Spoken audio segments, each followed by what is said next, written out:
организации, ведущей роли ее директивных органов и неукоснительное соблюдение правила консенсуса при принятии решений. Мы рассчитываем, что в ходе переговоров состоится обстоятельный обмен мнениями о путях управления тематических, географических и кадровых дисбалансов в организации, а также повышение прозрачности ее программной финансовой сферы, в том числе внебюджетных проектов.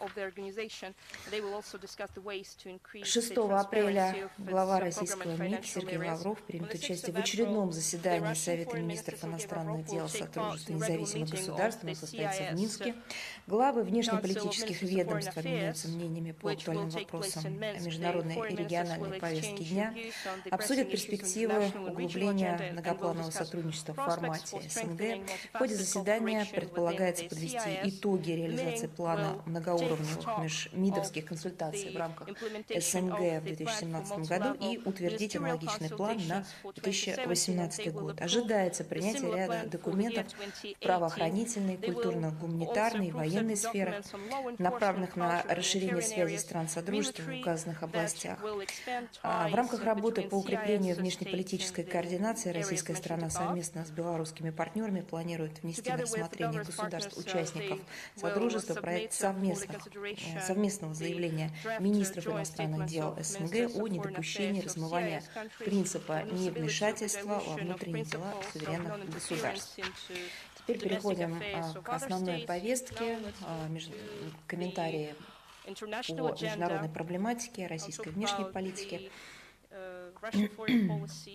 И также по традиции позвольте мне начать с ситуации в Сирии и ее развития. Завершается контртеррористическая операция в Восточной Гуте. Под контролем бандформирования остается лишь город Дума, значительная часть мирного населения, которого смогла покинуть его по организованным гуманитарному коридору, организованном при, безусловно, содействии российских военных. В частности, также ведутся и переговоры о возможности мирной передачи контроля над городом правительственным силам Сирии.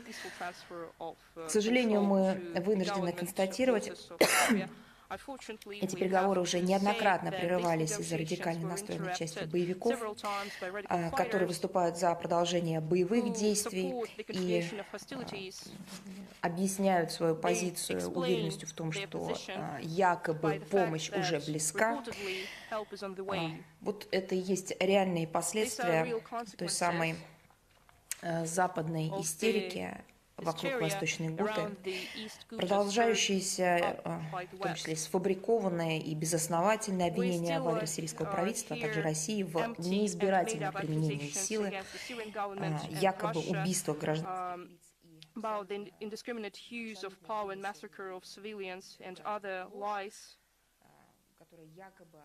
These lies are allegedly inspired by the care over the destiny of the civilians, but in fact, these accusations set up obstacles for the achievement of negotiated solutions and the operation to save human lives. I'll say to you that 128,000 people were evacuated from the area in East Ghouta where counterterrorism operation was held.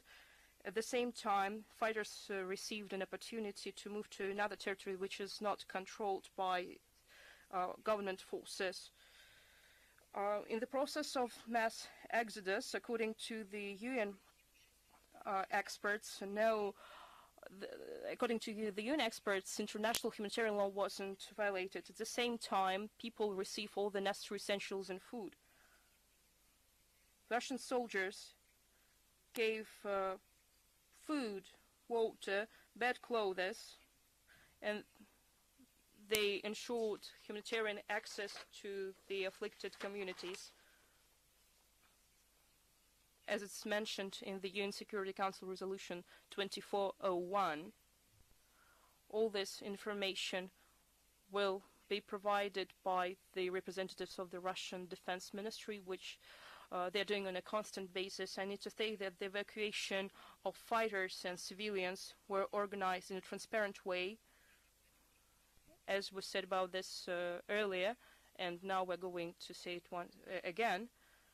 It was organized in front of everyone because the website, the official website of the Russian Defense Ministry, shows live broadcast from East Ghouta, where you can see the movements of fighters to Idlib province. At the same time, live broadcast is organized and the cameras are planted near Muhayyam al-Wafedin and Arbin.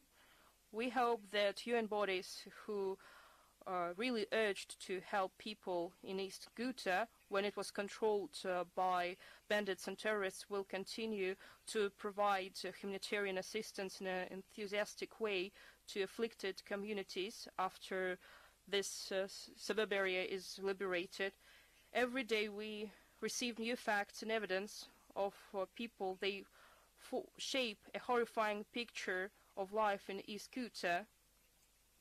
They talk about bloody conflicts between bandits, violence against civilians, and all the barbaric things that happening during the distribution of humanitarian assistance, as in Aleppo, in East Ghouta, in tunnels where fighters were hiding. Caches were found out with food and medicine. These tunnels, I need to say, were built by prisoners who supported the Syrian government. The current situation in Syria requires coordinated international efforts to maintain international peace and security in order to provide humanitarian assistance. We call on the international security to help the Syrian population. We are still concerned by the messages that the United States and their allies strengthen their illegal military presence on the Syrian territory, particularly in the American territory near Toughen. We see the presence of heavy equipment. The road from Damascus to Baghdad is still blocked. The Russian side is doing all their best to urgently achieve political settlement in Syria. Today, on the 29th of March, the Russian Foreign Minister Sergei Lavrov is going to meet with the UN Special Envoys, Mr. de Mistura. They will discuss a full range of issues concerning peace and stability in Syria, particularly the work of the Constitution Committee in Geneva, in line with the decisions taken on the Syrian National Dialogue Congress on the 30th of January 2018.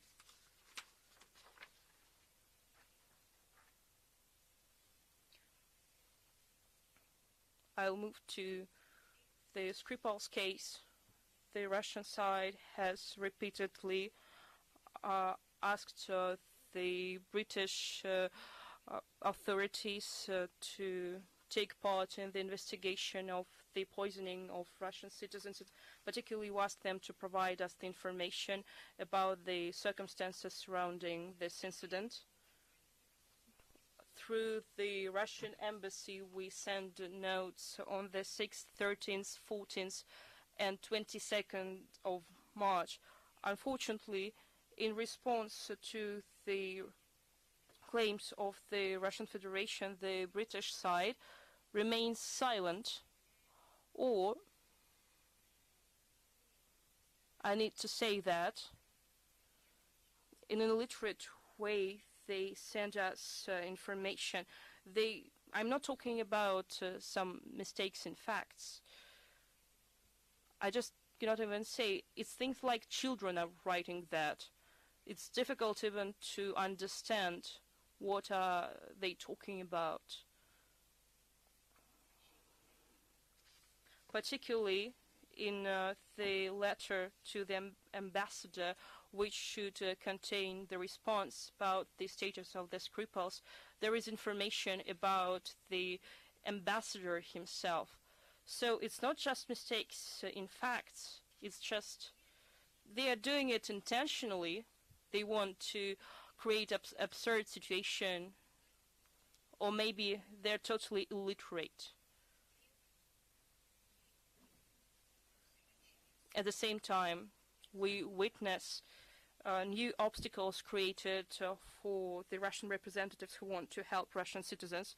This way, openly, the British side violates the consulate convention between the Soviet Union and the United Kingdom that was signed in 1968. I need to say that the 6th article contains certain provisions that the consular officer has a right to meet with any citizen of the country that this citizen represents and to provide all the necessary assistance, including measures that should be taken in order to provide legal assistance to that person, and not in any way the host country cannot impede the activities of the consular office.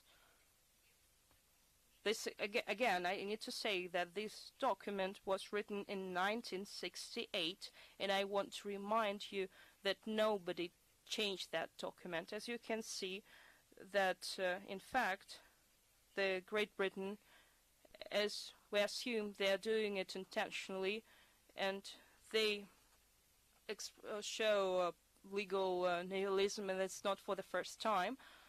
And we start to think that mysteries surrounding the death of Russian citizens are happening on the British territory, and the British authorities blame someone else, and they actively use propaganda tools.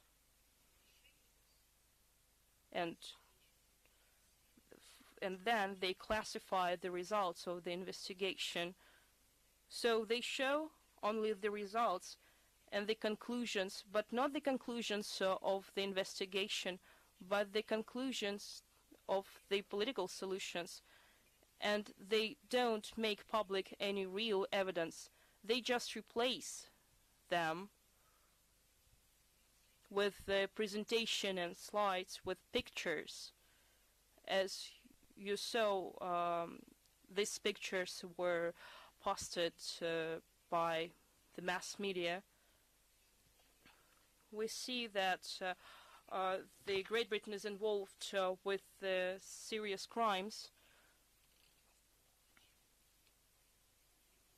And why we need to go far? Just remember the death of scientist Kelly. He actually revealed the lie concerning the weapons of mass destruction. Quite soon we are going to make public, particularly in the Russian embassy to the Great Britain, we will post a list of questions that we posed to the British side.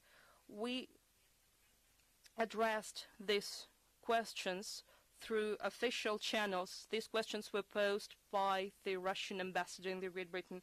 Quite often we are being accused of the fact that the Russian Federation does not provide any facts and continues to prove its innocence. I need to say that when we found out in the media about the Skripal's case, about the facts, that we cannot say that these are facts, but the information that was published in the media, we immediately tried to contact with the Great Britain.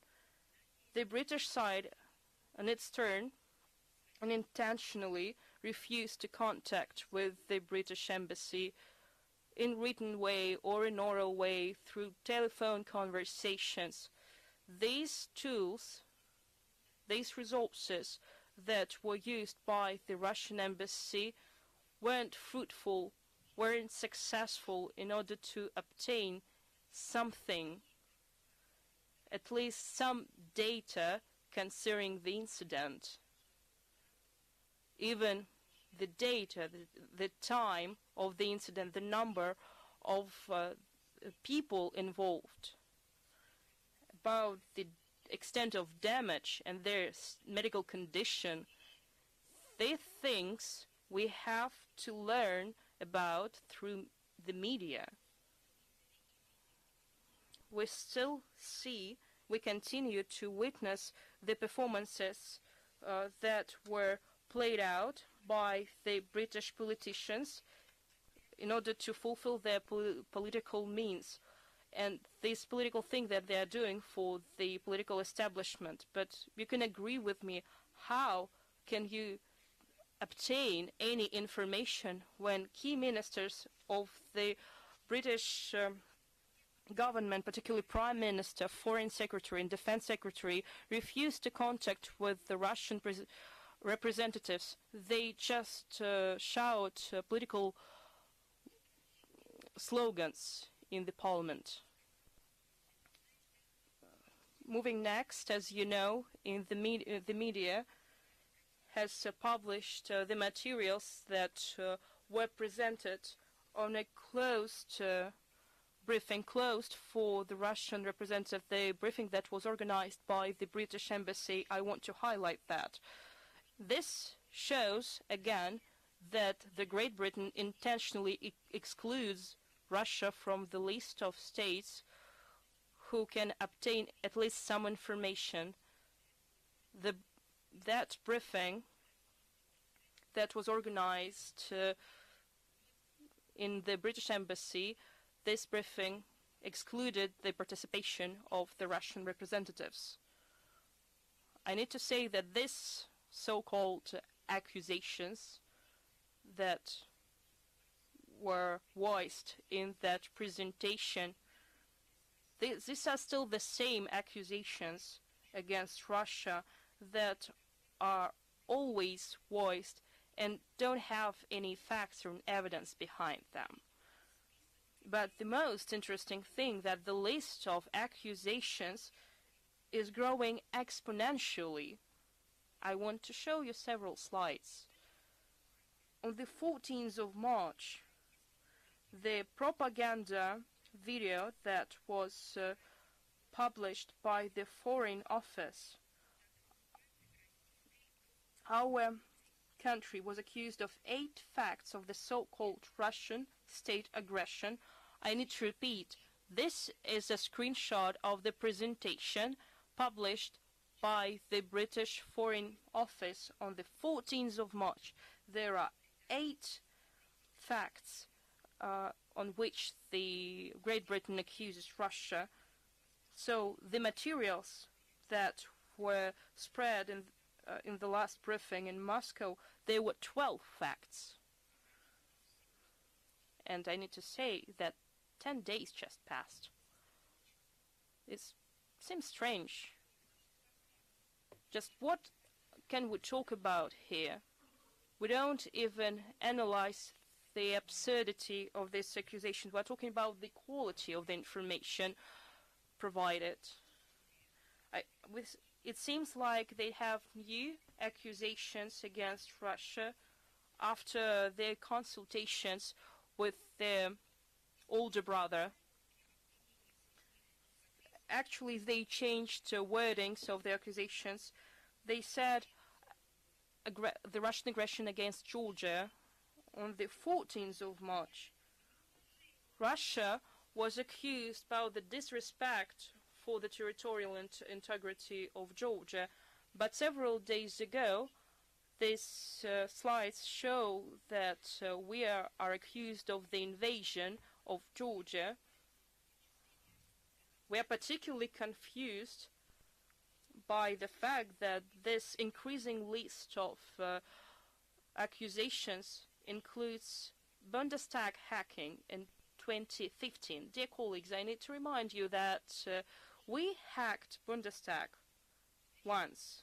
It was in 1945 when we liberated Berlin from the Nazi plague.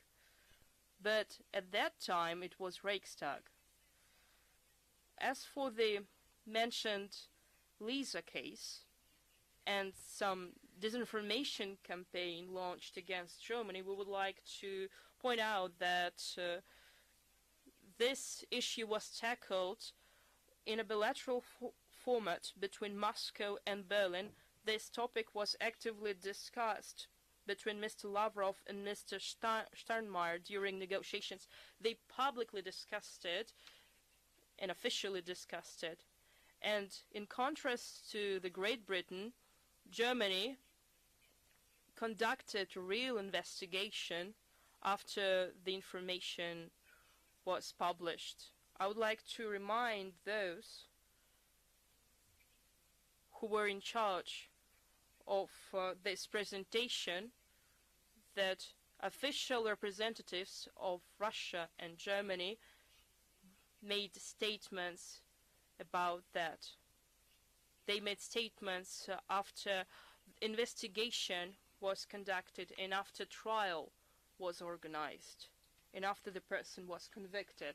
So why are you doing disinformation? Because this is classical disinformation. I need to remind you, those who forgot about that, there was a decision of the German court. They convicted a person who faced with the charges. It was true this person committed a crime. I would need to say that this investigation was conducted by German law enforcement agencies. I need to say that these materials were used as cogent evidence of Russian responsibility for the Salisbury incident. These drone pictures that list Russians, since this is a new step in the argumentation. I need to say that after you paid attention to the publication of these materials, the British Foreign Office thanked us for that. After 4 diplomatic notes being sent, no one responded to us. We haven't received any information about the medical condition of the Russian citizens.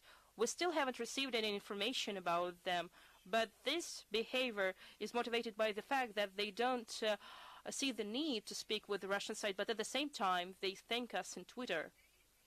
Yes, you thank us for that. Okay, you're welcome.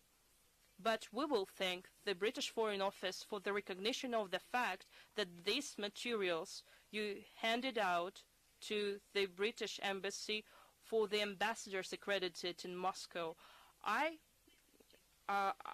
had doubt that you would do that, but actually you recognized this is the evidence that you have, the evidence that Mr. Huntsman was talking about. I have certain doubts that you made it consciously. Maybe you thanked us for that, and maybe you admitted that you did it by mistake, but you did it. This will remain forever in your history. Now that the whole world has seen your so-called proof through the propaganda machine and through the unnamed sources, through the experts, through the fake accounts on social media, you began spreading information claiming that supposedly the main accusations were given by the British ambassador in Russia during his briefing. I can't even suppose what was this undoubtable proof of Russia's guilt. If our British colleagues were too scared to give them out with the presence of the Russian Foreign Ministry representatives, they were not allowed in, they were not invited to that close briefing. Of course, this means this is an absolute total global fake. I would like to say that, sure, this is the propaganda machine at work.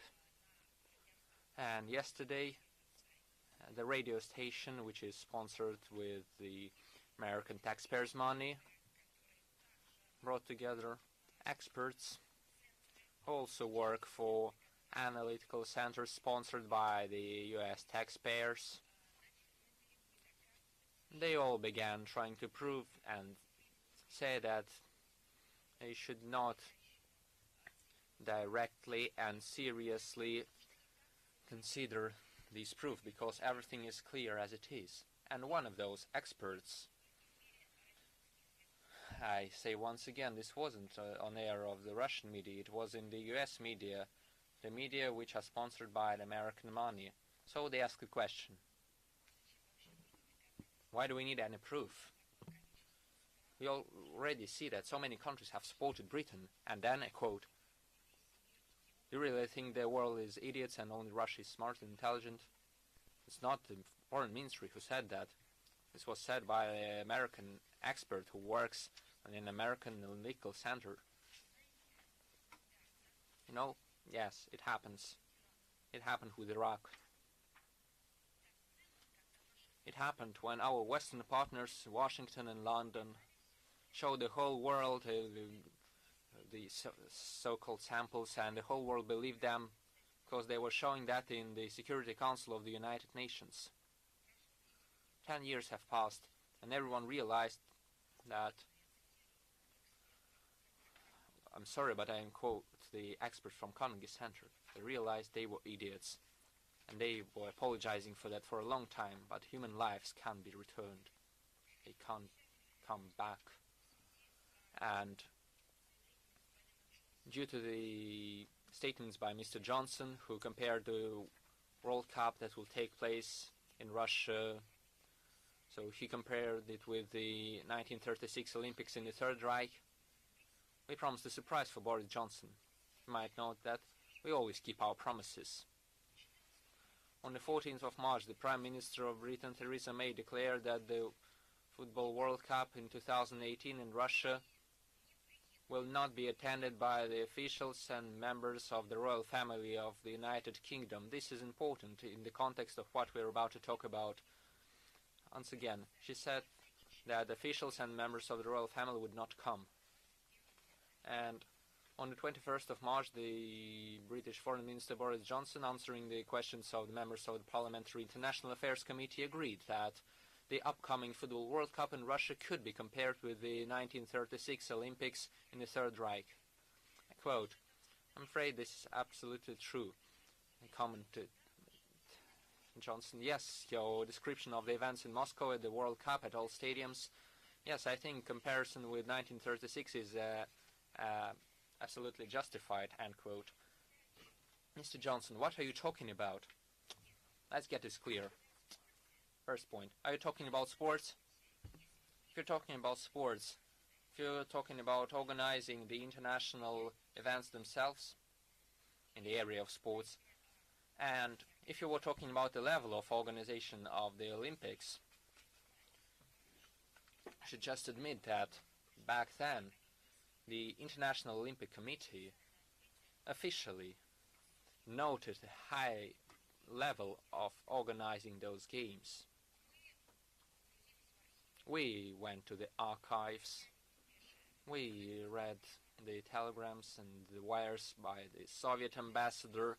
So, the Soviet ambassador Yakov Suritz, in his message to Moscow, in his encrypted report, agreed with the evaluations of the International Olympic Committee on the high order and level of organization of the Olympics. The second point, perhaps Boris Johnson did not mean sports and the organization of the sports events. What did he mean then? Perhaps he was talking about the political situation in Germany back then. And perhaps he was talking about the attitude to these events from the British establishment. In this case, we would like to remind Boris Johnson and all the British people of the level of official representation of Britain at the mentioned Olympics of 1936. What people were representing Britain in Berlin in 1936?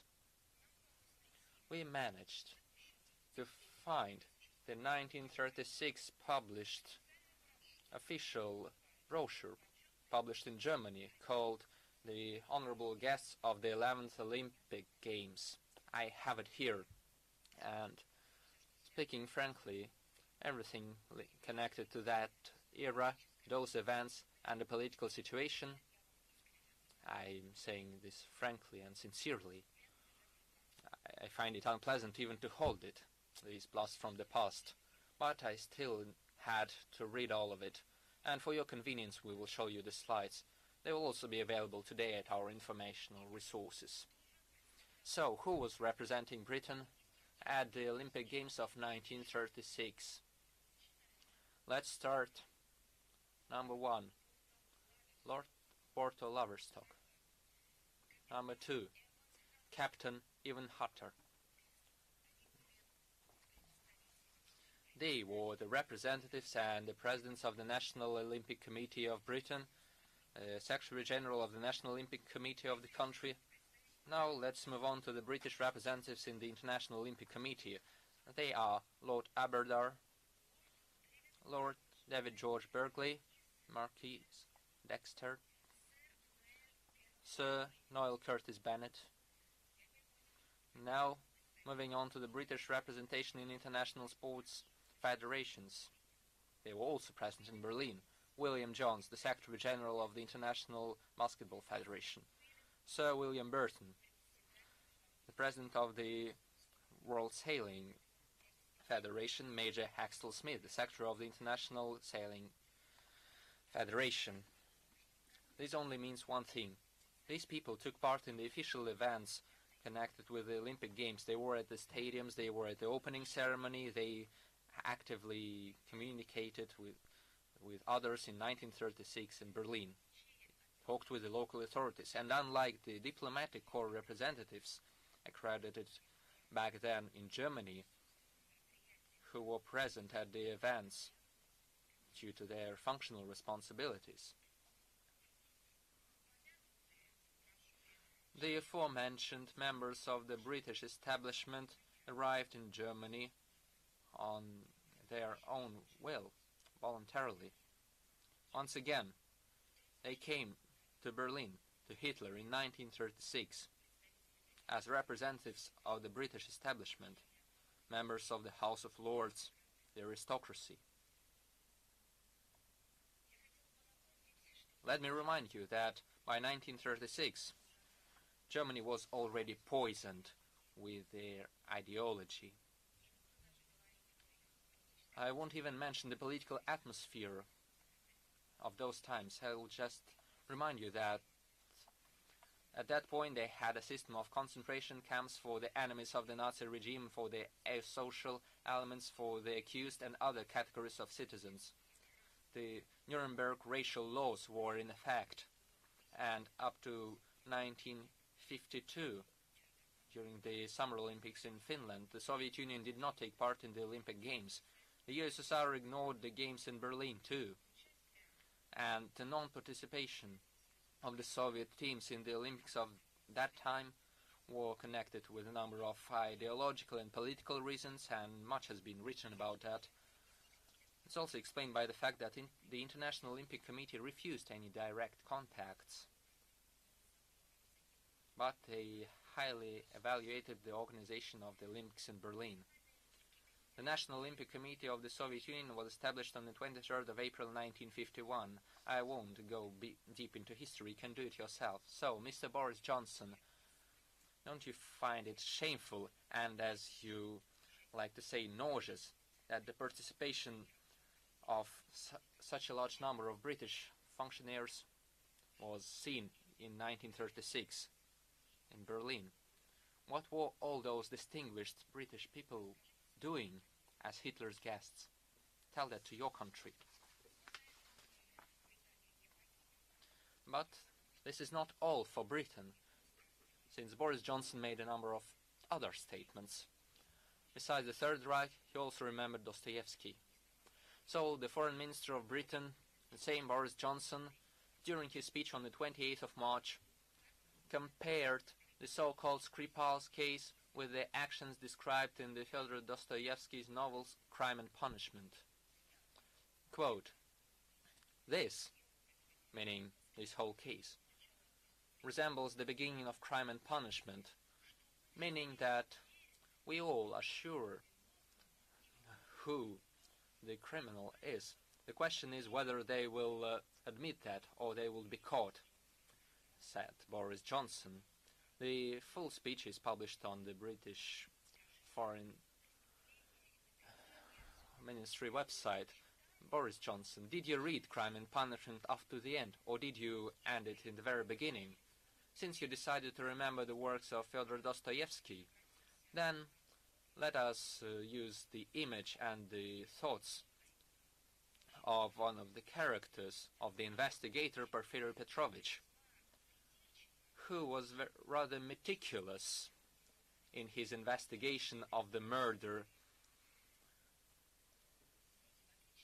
You know, unlike you, we have read Dostoevsky, we like his works and we know them.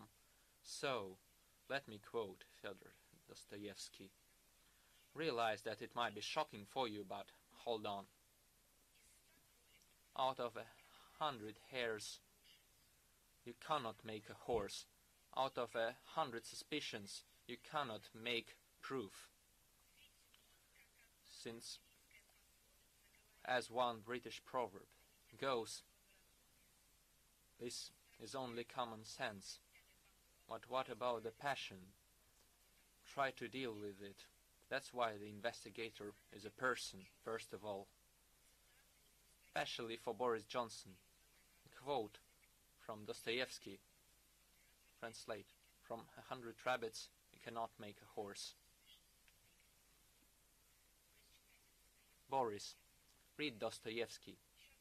That's useful for you. So, now, as you say, a clue. Let's say it is a clue. But a clue is a double-edged sword, and I'm an investigator, so I'm a weak man, I admit it. So, investigation should be mathematically clear. I would like to find such a clue, as clear as 2 and 2 is 4. Direct and undoubtable proof. This is also Dostoevsky, also by Porfiry Petrovich, the investigator. Let me remind you that Britain neglects all rules of international law and declared that Russia took part in the poisoning of Skripal without any investigation or clues and so on. And London still has not provided any proof. They did not even give any exact picture of the events of that day. If you have any other information, please share it. There were numerous accusations towards Russia of poisoning its own citizens using the military-grade chemicals. A massive political and media campaign was unleashed. Let me say once again, Russia has nothing to do with this incident. Russia has nothing and no official information from London. If we continue parallels with literature, the role of Rodion Raskolnikov from Crime and Punishment would be suitable for the former British Minister Tony Blair. He decided to start the aggression against Iraq in 2004 under the pretext of the weapons of mass destruction in this country, while everyone knew that they did not have any WMDs. Everyone knew that. And then he asked for forgiveness, and he admitted that he definitely admitted it. Let me remind you of the words of Tony Blair. I am fully responsible for any mistakes, and I express my deepest regrets due to the victims of the operation in Iraq, and I support our armed forces. Mr. Johnson, will you find the strength to admit your guilt, since you do not have any proof of the Russia's role in the poisoning that took place on the British soil? Another topic which is more or less linked with the problem, we've taken note of a large number of materials in the Czech media and a large number of materials in our media. They were mentioning the matter of the Diplomats' expulsion, and they were trying to analyze the statements by the foreign ministry, saying that the states which were developing chemical weapons, which are called Novichok in the West, include the Czech Republic, and they made numerous insinuations and official statements and so on. And due to this high interest for this global topic of Skripals, and this aspect in particular, let me remind you once again that The note explaining the real situation was published on the ministry website on the 21st of March. It says that explanations are required as to why Russia was accused on the Skripal case, while the development of the so-called Novichok was led by Britain, the US, Sweden and the Czech Republic. The results of these countries in the creation of new poisons of this type are reflected in more than 200 open sources of NATO countries. This is our official position, and they began drawing conclusions of accusations. There were no accusations. There were only facts. They began asking questions, including questions through mass media and social media. They asked, what are these open sources? What exactly are you talking about? Let's see what we are talking about. It is no secret. It is no revelation. This is absolutely basic information for those who are aware of the history, for example, of the Warsaw Pact. For a long time, the Czech Republic, back then Czechoslovakia, had highly developed chemical industry. This scientific potential was in high demand back then, in those times when Czechoslovakia was a member of the Warsaw Pact. Back then, within this structure, within the organization of the Warsaw Pact, Prague was especially responsible for chemical protection within the Eastern Bloc.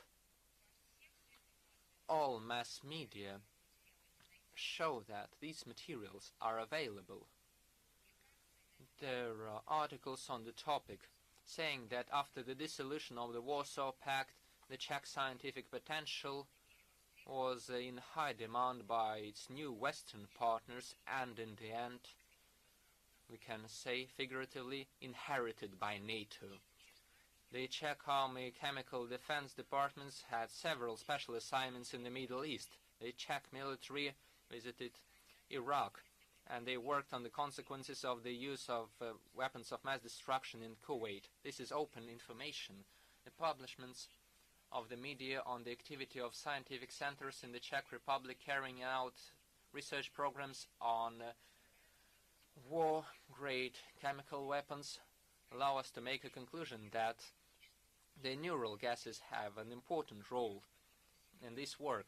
They are classified in the West as Novichok. Once again, this information is available online.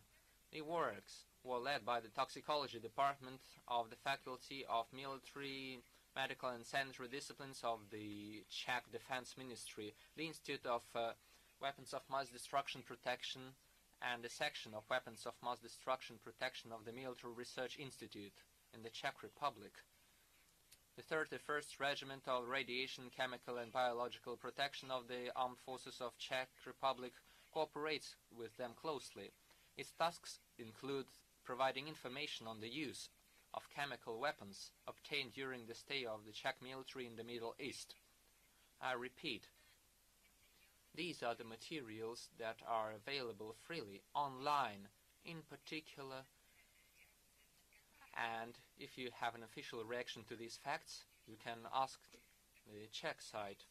So, once again, from the media, the most important projects on chemical weapons are carried out by that department, and its employees have unique scientific equipment and their own research and developments meant for studying the consequences of the use of neuroparalytical gases.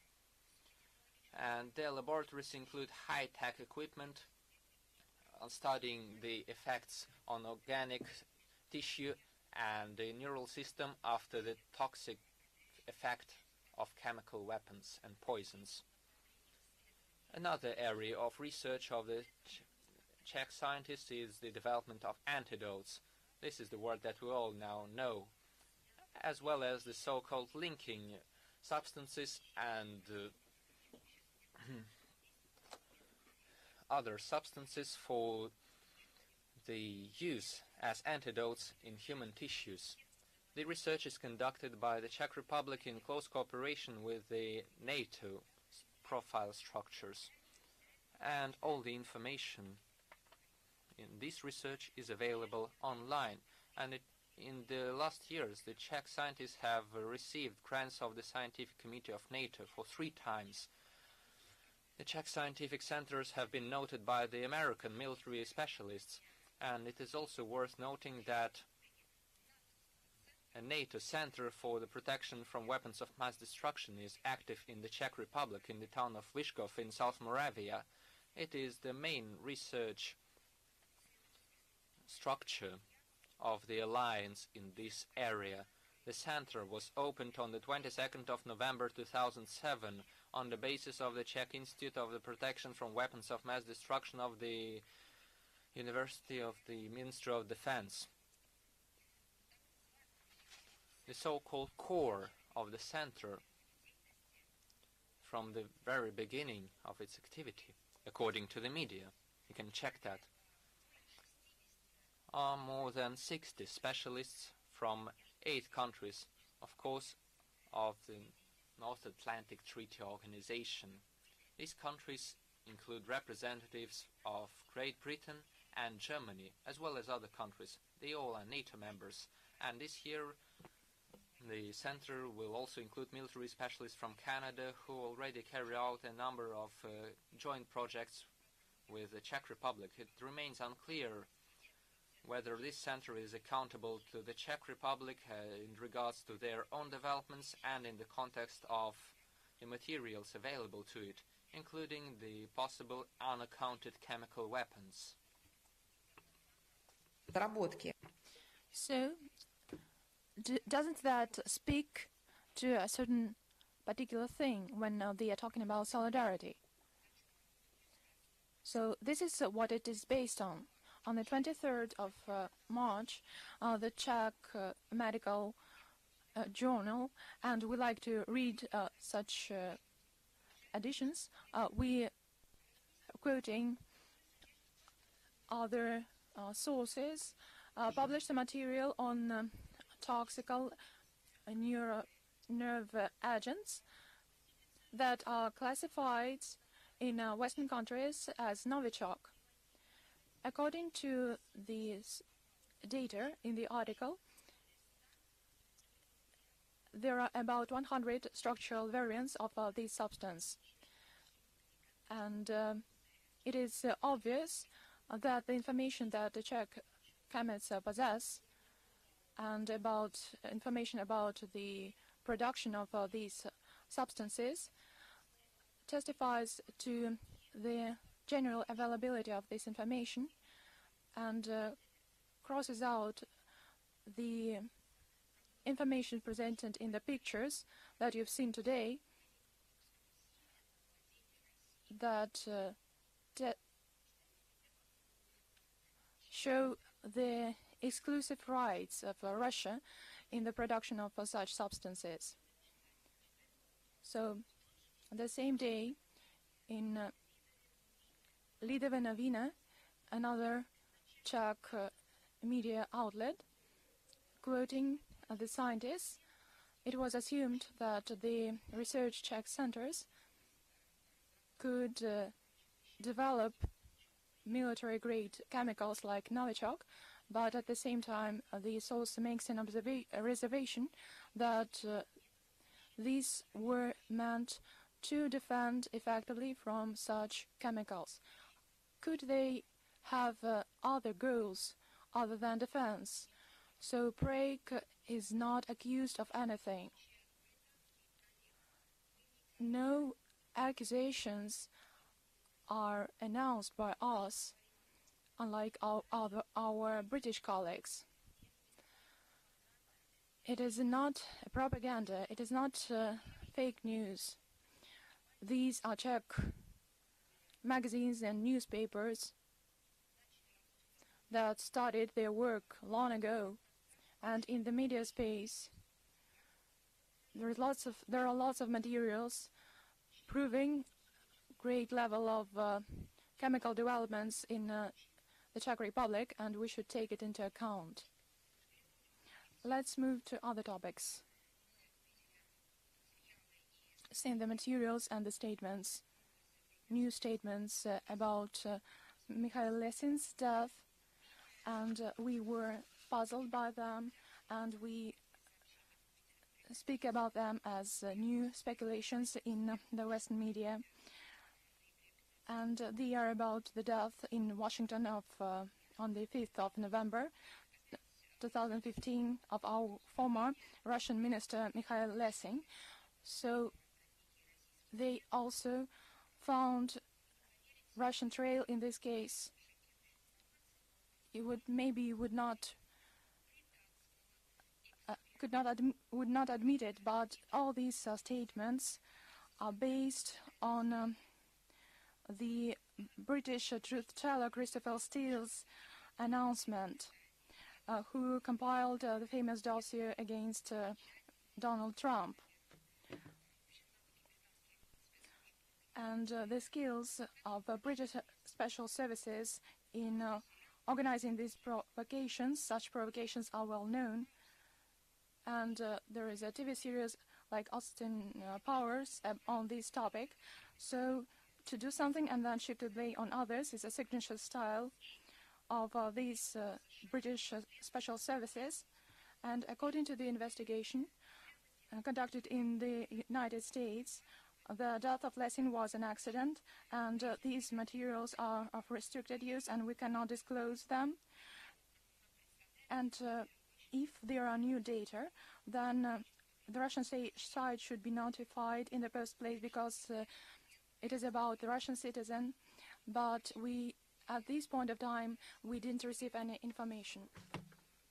Moving to other topics, on the situation on the Korean Peninsula, I would like to say that we are constantly working to reinforce the positive trends in the Korean Peninsula and around it, and we are working on organizing a number of meetings with the representatives who will come to Moscow in the future, and we will provide additional information upon approval. We would also like to comment the signing by Poland of the contract on the shipment of American anti-missile system Patriot, and we are very anxious about the militarization of this state.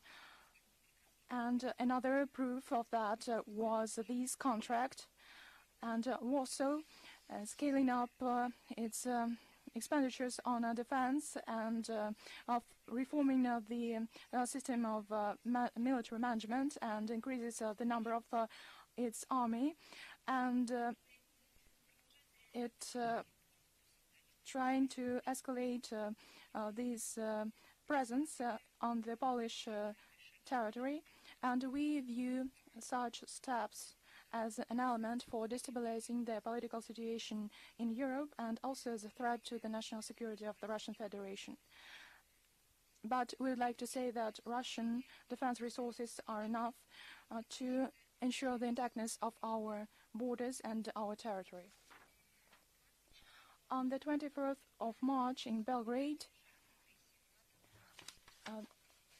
there was a Remembrance Day of the victim of the NATO aggression in the Federal Republic of Yugoslavia. It was a flagrant violation of international law and all rules of morality, because during 78 days the North Atlantic Alliance conducted a barbaric bombardment of the Serbian cities, and as a result about 2,000 civilians were killed, including 400 children, including even more. So these victims are called collateral damage in the West. And the pretext for such tragic events was an accident in Račka, where Serbs allegedly killed civilian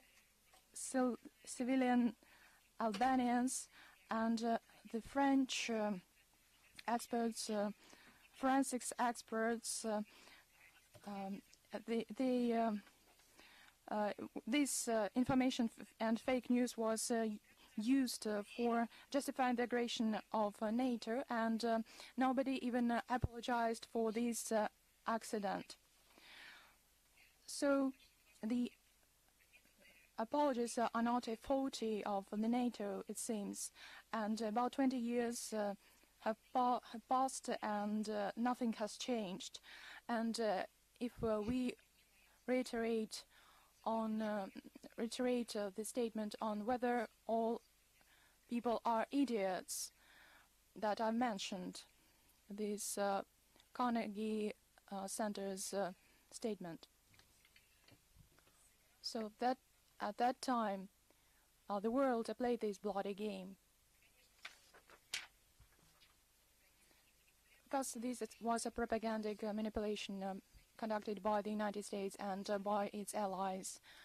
But we see such conduct nowadays. And this situation makes us think about everything that happened in Salisbury about this so-called chemical attack, about the pictures that were made up somewhere.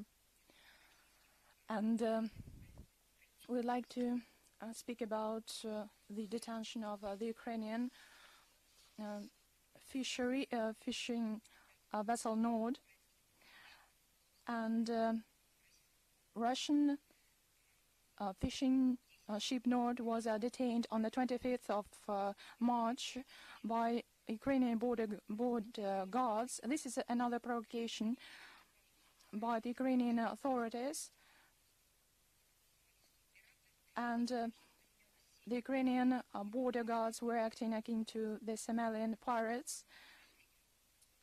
The crew of the ship was fishing in the Sea of Azov in strict compliance with the current fishery regulations, and we view it as an action to take revenge on the Crimean population for their conscious choice in order to reunite with Russia, that was made in 2014. And another topic relating to Ukraine, we learned about the intention of Ukraine to toughen the migration rules towards foreigners and in particular for Russian citizens. And this is a requirement for online notification beforehand, and we view it as artificial barriers created by Ukraine between our nations, and the authorities do not know what to undertake, what to do next, and they wanted to prevent our citizens from maintaining familiar and other ties and contacts. We hope that these attempts not to allow normal communication between our nations, we hope they would not succeed. On the occasion of the 75th anniversary of the rebellion of the Subdiver prisoner camp, and this event was commemorated on the 22nd of March in Vienna, and the organizers was the Pechorsky Foundation and the Institute of Education of the Austrian Party of Liberty, of Freedom. We think that such events are a great message and help us to conserve the memory of the past and to conserve the memory of the Jewish people's tragedy, and make us remember the concentration camps. And it is very important to eternalize this memory at the time when there are attempts taken to rewrite the history, and when the monuments are destroyed in honor of those who have fallen for the victory over Nazis. Yes, I'm ready to answer your question. Love so far, the Real Vesti news portal. Maria Vladimirovna, although Turkey is a NATO member, Turkey has refused to take measures against Russia. On the Skripal's case, we believe and we understand the pressure exerted by London and Washington, and we have no doubts that these are synchronized actions taken with regard to their partners in the European Union and NATO. We understand the pressure that it's a great pressure exerted by them with the use of the principle of solidarity and the principle of the unique political cause. As for the provocation of expelling the diplomats, the initiators of Washington and London, and you see the number of diplomats expelled, and Russian consulate is closed on the territory of the United States. Is it a spontaneous solidarity action? Of course not. So we believe that the countries that made this mistake, they are under pressure. And we have examples when countries were submitted to such kind of pressure, political, ideological one, and afterwards they always regretted that. You can see such examples in the corresponding documents. Many countries regret the things happened in Iraq, in Serbia, and they think that their participation in those campaigns was shameful. We believe that the countries that didn't show solidarity, they show a responsible approach not only to the ties with the Russian Federation, but also to the international law.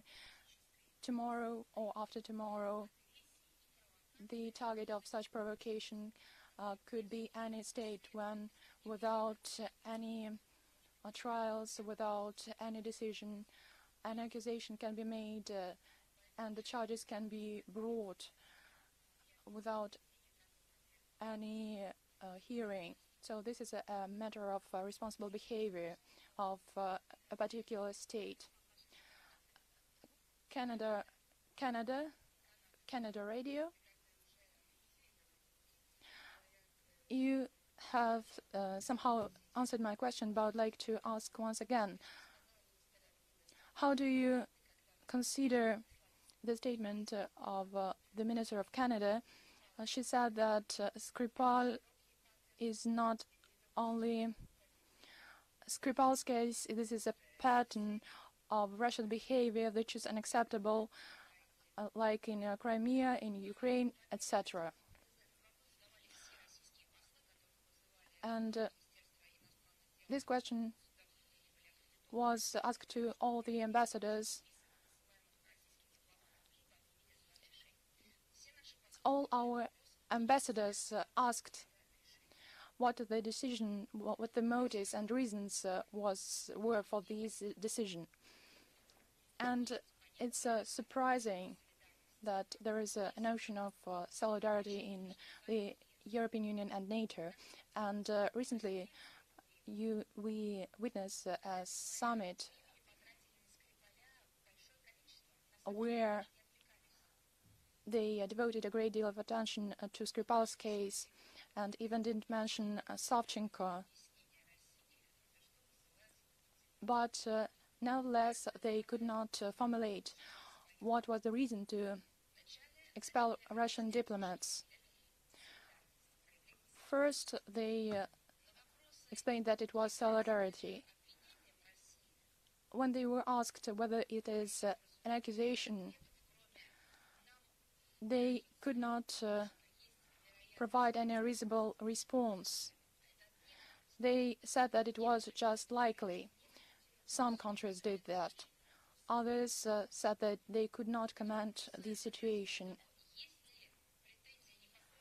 On the question whether they had any claims regarding the persons that were being expelled, they had different positions, not only within the bloc, the alliance. They differed even in the departments that we talked with. So at first they said that it was an act of solidarity, and then in the TV sessions they talked about the spy network. So what you're talking really about. Is it about the spy network? Is it about solidarity? Or maybe it doesn't matter. You can choose some pictures and then quickly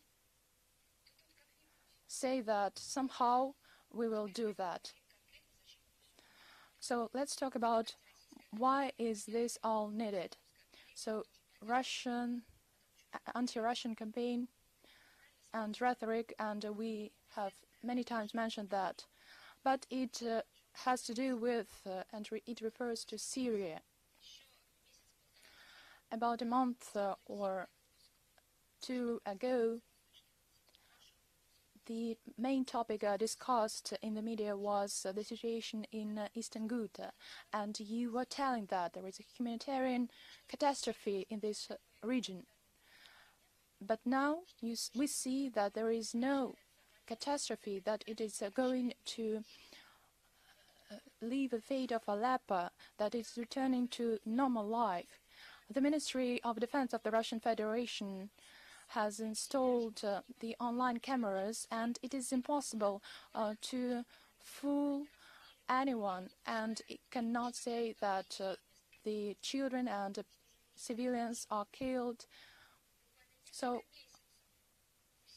about several months ago, all the media were trying to tell this fairy tale about Eastern Ghouta. And how can you distract the attention from Syria to some other topic? There is a comic series, Yes, Prime Minister, 87 years, and there were many series filmed, and the question was posed: what to do to distract the attention from some problem. And they said that in that case they had to expel Russian diplomats and then to make up some legend that maybe some assistant of the ambassador was the KGB agent. And back then, everybody would understand that it is a threat to the national security. This is a classical thing that is applied in this case. And during several years, the main topic and the red line in all the negotiations, in all the meetings of the international community on Syria was chemical weapons topic.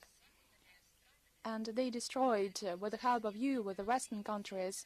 This was an unparalleled operation initiated by Russia and conducted by the Western countries. But nevertheless, they say that Damascus uses such weapons. So how could they discredit Russia in this issue? In that they can say that Russia just uses these weapons in Great Britain. This is a classical pattern. Nobody wants to see what is happening in Eastern Ghouta. And everybody say that Russia is using such chemicals there. CBS, we're going to answer all your questions.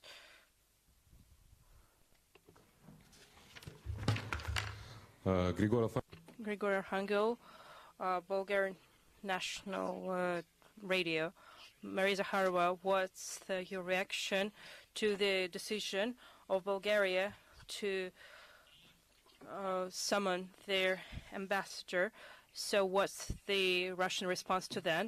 Let's not to ask questions about each country, please. I just wanted to say to you that I said about the attitude of the countries. Each country that should understand that by taking any decision motivated by boycott and demonstration of their position, all these decisions should be taken on the basis of all the materials and information that they have. I think that this question should be posed to officials. Why are they summoning the ambassador? What is he going to do there? I don't think that's the question. That's what we should discuss today.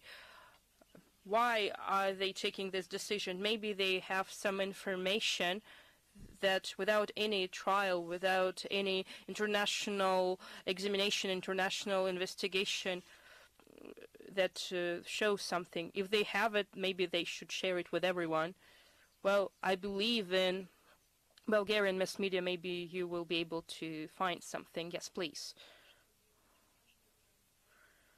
So let's not ask about each country, but since the Russian diplomats were expelled, but if Russia is going to take retaliatory measures, let's not focus on that materials about the retaliatory measures. So this will be adequate and appropriate measures. We are working on them. We will tell you about them later when we will work out them properly. Yes, please. Please understand that we cannot show all the surprises. Commerçant. The ministry has expressed several warnings to Russian citizens about the fact that they can be arrested under the request of the United States, bearing in mind that relations between Russia and the United States and other countries are a bit strained. My question is if these warnings are still relevant, and is it possible that there will be more arrests? I think that in this case, I need to say that that's a warning that we issued, and this warning remains relevant. Media outlet TASS, the ambassador of Poland to the Soviet Union said that many Soviet monuments are not aesthetically beautiful. So what's your reaction to his statement? You know, we can go far with this statement. We can say that certain people are not beautiful. So why do they leave?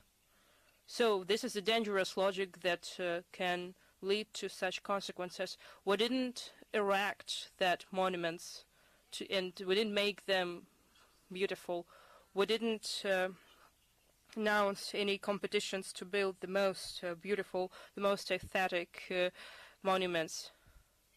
You know, for me, it's a mystery.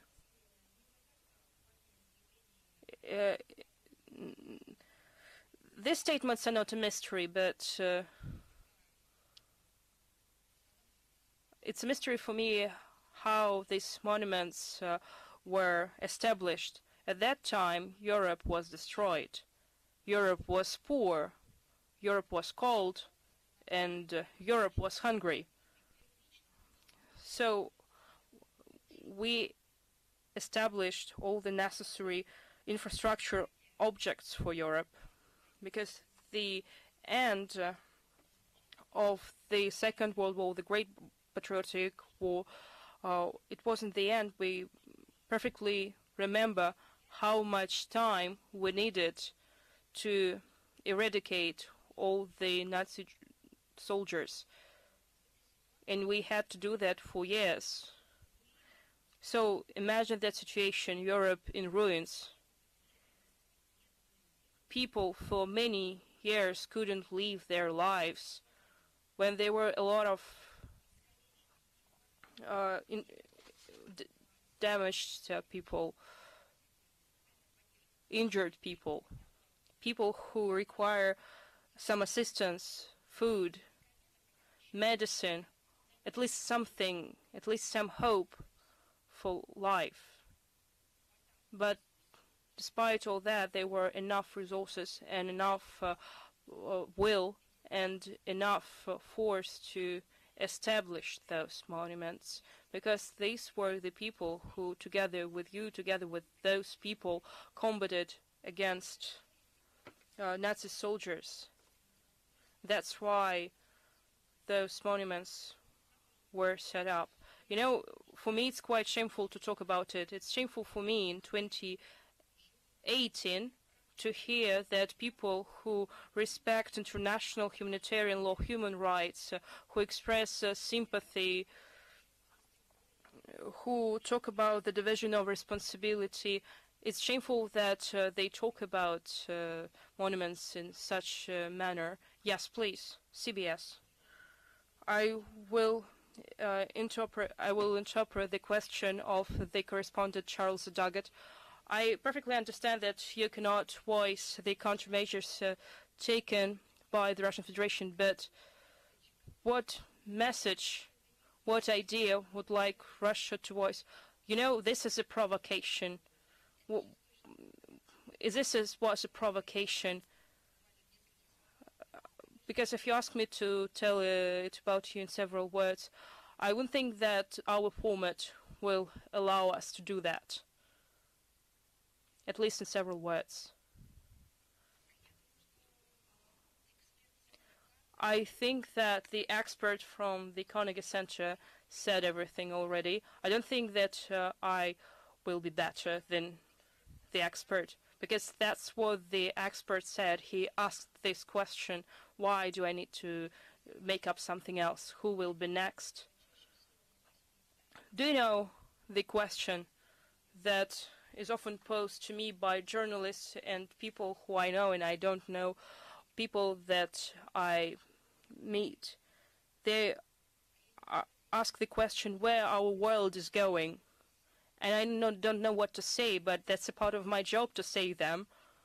You know, this question could be used as part of a question posed by the expert from the Carnegie Center. This question could be posed to other countries. Do you understand how our relations will develop? Do you understand that it concerns everyone? These ill-founded accusations, when you don't have any evidence, when you accuse someone without any evidence, it's a crime. Just read your national legislation. It's a crime. Yes, please. Sputnik, good afternoon. I have two questions. For more over the year, our journalists don't receive press cards and accreditations to the events held by the Foreign Ministry of France and Élysée Palace. They don't come to briefings like this one. At the same time, these journalists are blamed for biased coverage of the political situation in France. So how many journalists of French media accredited in the Ministry of Foreign Affairs? And the second question concerns Abkhazia and its citizens. As for Sputnik, we are doing our best. We have repeatedly said it to Paris. We also explained the situation to the embassy. We addressed the relevant letters. We expressed our concerns to the OSCE representative on the freedom of the media. We only heard one phrase from the French representative, which says that the decision, let's use proper words, this is a clear discrimination. When the person is denied access to such official events, when all the criteria are met, we were sad that this is a decision taken unilaterally by the French president. We haven't received any more response. This is a response that we received on many levels. But this response is connected with the personal attitude. We haven't received any clear explanation. We were just sad that this is a decision taken by the host of the Élysée Palace, the French president. They didn't mention the violation of some norms or misbehavior. I just can say you that this is a decision taken by the French president. As for your second question, could you remind it, please, of the mic? What of the mic? Frankly speaking, we don't have any information about the provision of the citizenship to residents of Abkhazia, but all information is can be found in the agreement between Abkhazia and Russia, signed 2014 on the 4th of November. Right now, we're working out bilateral agreement on that matter. Do you have any more questions? Yes, please.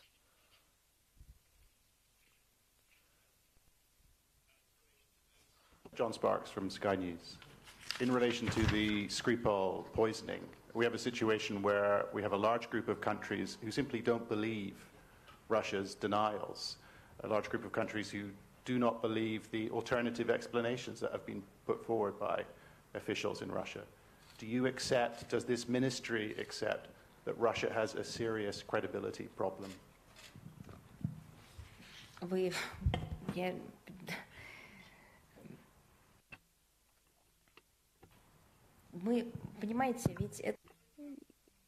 You know, you need just to understand, are we playing cards or we are making serious things? Are they interpreting? Because we need to understand, are we playing poker here or we're talking about international relations at the moment?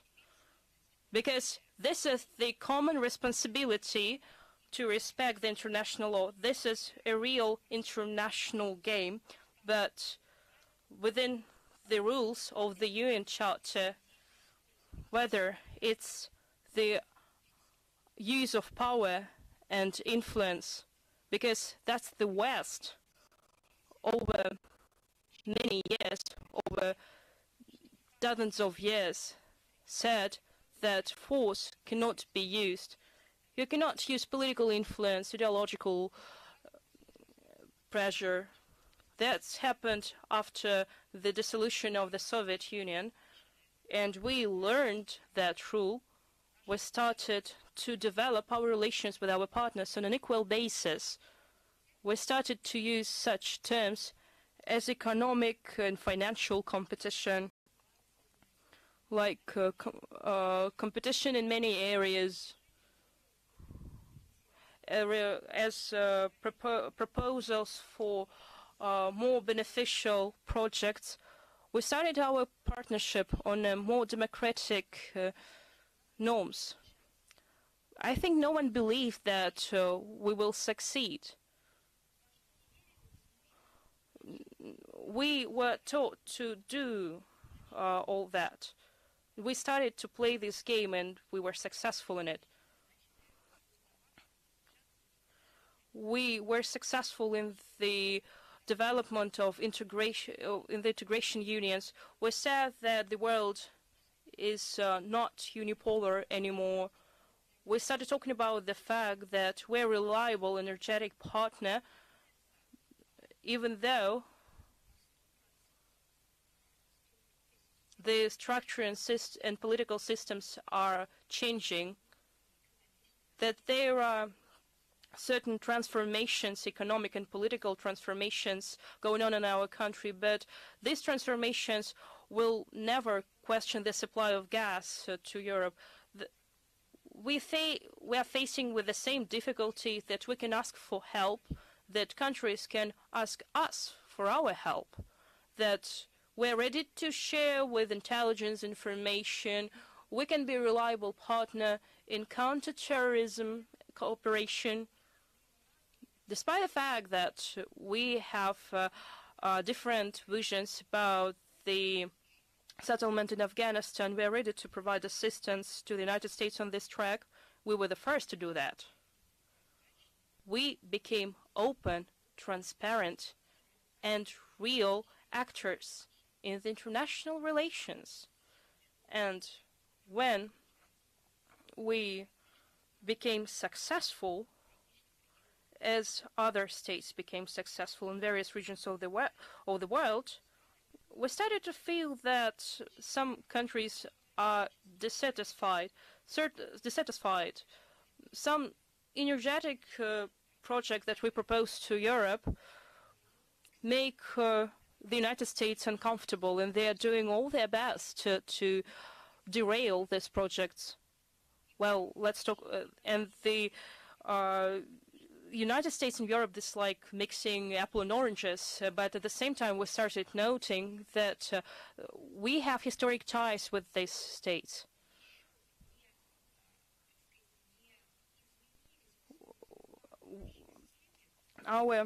In our families, we still have people who live on the territories of former Soviet republics. And we see that in the former Soviet republics where their family members live, these people face with anti-Russian policy. And instead of saying that we're not going to play like this anymore, since they don't want to develop relations with us on an equal basis, we started to ask questions. We started to say that it's inappropriate to do like that with regard to Russia. We started to say that this will result into the international severe crisis. You're talking about credibility, but if you're going to act like the United States, the Great Britain, to undermine this credibility, then we're talking about the crisis of credibility.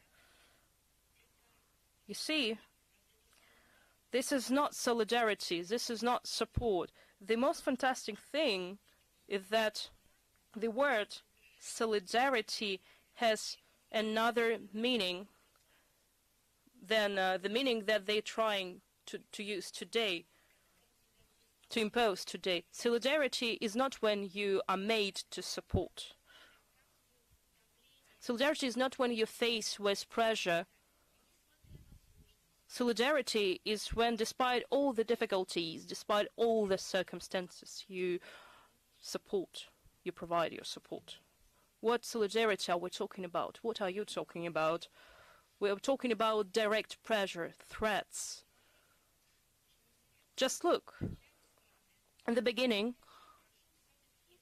the EU summit was organized. It seemed like the first retaliatory measures could be developed, universal retaliatory measures, and the course of action could be developed. For example, in one day they will take one action, but look, all the EU member states, I cannot even say if the Great Britain is a member state of the European Union, but those countries that remained in the EU, they took decisions to expel Russian diplomats.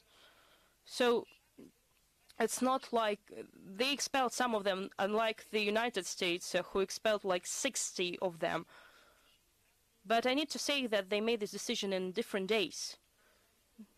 Someone phoned us and voiced one number, and then we received a list with another numbers. Once we received one reasons for their expulsion, and now we receive another reasons for their expulsion. And representatives of the diplomatic corps talked to us about this. You know that, I'm sure that you're aware of that. If you don't know about that, that's quite shameful. That it means that you are not interested in that. What solidarity are you talking about? What credibility are you talking about?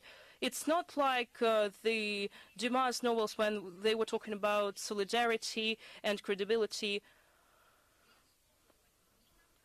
These categories are not used, are not based on behavior, morals of the security service officers. And I have a question, one more question. What do you think after the Iraq campaign, Western countries and those countries who were in the coalition, do they deserve credibility? Do you have forces to answer that question?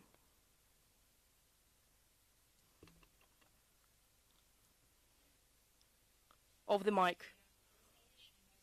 I'm really asking you that question because I don't see you quite often here. We have, as you can see, interactive dialogue here. Yeah. Ответил на ваш вопрос. But I already answered your question, and I have a question for you. Do you have forces within yourself to answer us? If those countries who started campaign against Iraq, do they deserve this credibility? Government by the journalist, and I came to ask you a question. А вы знаете, самое You're asking for a response from the British government or another one. Do you put it to them directly? Вы знаете, дело в том, что You know, the thing is that I asked you a question not as to the representative of the Great Britain, but this government provides you support. I posed you a question as a journalist. I'm not asking you an official answer. I'm just asking you as a journalist, as a person. Could you please find forces within yourself to answer my question or not? That's not why I'm here. I think you're deflecting. Вопросы еще есть? Do you have any more questions? Yes, please. Can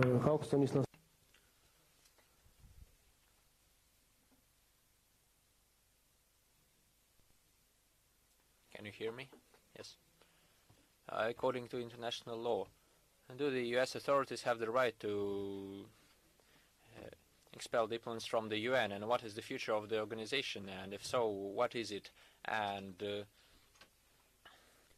it's been mentioned that the Anglo-Saxons have a bit limited worldview, and there is certain information that 160 countries did not join their actions, and we feel it, we see it from ordinary citizens, from international structures. Do you feel any solidarity or support from them?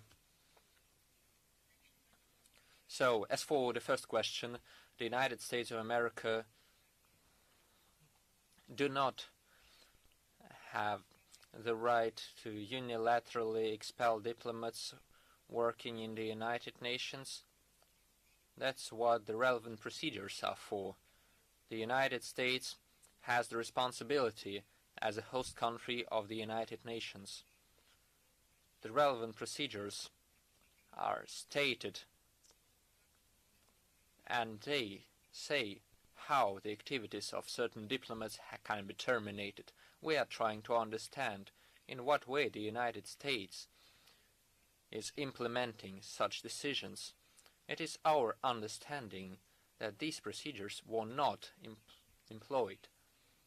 Our mission at the UN is working on this matter. As for your second question, I have talked about it in great detail today. The only addition I have is that I cannot say that we feel the support or the lack of support. I think it would be right to say that we can feel colossal confusion both from the officials of different countries and from the public and from the journalists too. They all are trying to understand what is going on, and mainly they can't understand what this may lead to. This is the confusion, the understanding that the world is trying to tip its balance. It's very dangerous. This is the feeling I get from my talks. This is the feelings I get from talking with the ambassadors, the feeling the ambassadors get from talking with the people in their countries. But this is apparent. They do not understand what is going on. They do not understand the real situation. They do not know the facts.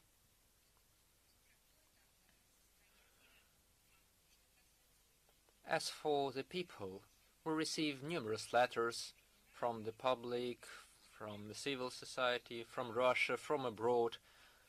They all show a feeling that the world is in a state of turbulence. Who is responsible for that? What is going on? Why is that so? So many lessons have been given from such situations. They began with provocative actions. Then they resulted in consequences that cannot be repaired. We can only classify London's actions as provocative, global international provocation. Sorry, Boris, not now. I'm not ready yet. But Boris is very nice. First of all, accept my condolences as a mother for what has happened recently in Kemerovo. I think that you, as a mother, take this very closely to your heart. Now, recently I asked you the question how dangerous this situation was. You said that there was no ladder, there was no scale to evaluate that. Today you quoted the situation in Iraq, the war. Does that mean war? No. We gave examples of provocative actions from the past and who stood behind those actions. When we talk about trust, we should face the facts. The number of pictures that was shown in the embassy and spread by Britain, in particular stated that Russia had previously committed similar acts against Russian citizens on British territory. None of the cases on the Russian citizens who died or were killed or something happened to that, all of them were very mysterious. Nothing came to a conclusion. In order for the public to understand the essence of the case, Perepelichny, Mr. Berezovsky, Mr. Litvinenko, a number of other mysterious death cases remain absolutely classified. So we cannot say that the situation is similar, that Russia is acting aggressively. It's impossible because we do not understand what happened previously in those cases. At the same time, we have open cases which have the solid proof of manipulation of the public view when we're talking about Iraq, when we were talking about others. I think we can also mention the situation in Libya, when they proclaimed one goal, and now we see that the whole situation resulted in the collapse of the country and the tragedy of the whole Libyan people. And mainly it unravels with all of the factors, with the money, with the involvement of European politicians. This situation is atrocious, the way it goes on now, and you as representatives of the European media know better than me how it turns now, how the situation goes on. So the irresponsibility and the irresponsible and provocative actions of London, of Great Britain, of the United States, there are numerous examples of that. What are we comparing this to? So Iraq was mentioned as one of the most vivid examples of how we were lied to. They could not lie to us, the Russian Federation. They could not deceive Germany. They did not manage to deceive France. Unfortunately, they managed to deceive Italy. Well, sorry. And, by the way, remember how they gathered the coalition. I'm telling this to Sky News representatives. Take a look at the similarity of the methods that were used when they were building the coalition on Iraq, and now the supposed solidarity. The methods are the same. For example, what is the point of sending 10 people from a European country to the anti-Iraq coalition? They make no contribution, neither military, nor political, nor financial, nor moral. 5 or 10 people would make no contribution to this campaign. So why were they doing that? In order to show how the West massively supports the cause as a single front, how the countries manifest solidarity. This is no solidarity, forget it. Solidarity has a different meaning. They were simply building a coalition to go to Iraq to destroy the tyrants who were threatening the world with weapons of mass destruction. The same traces are here, the same patterns. The scale and the story are different, but once again, they are building a political front. Why? Because for the lack of proof that can be given, they can show a list of countries who are supporting them.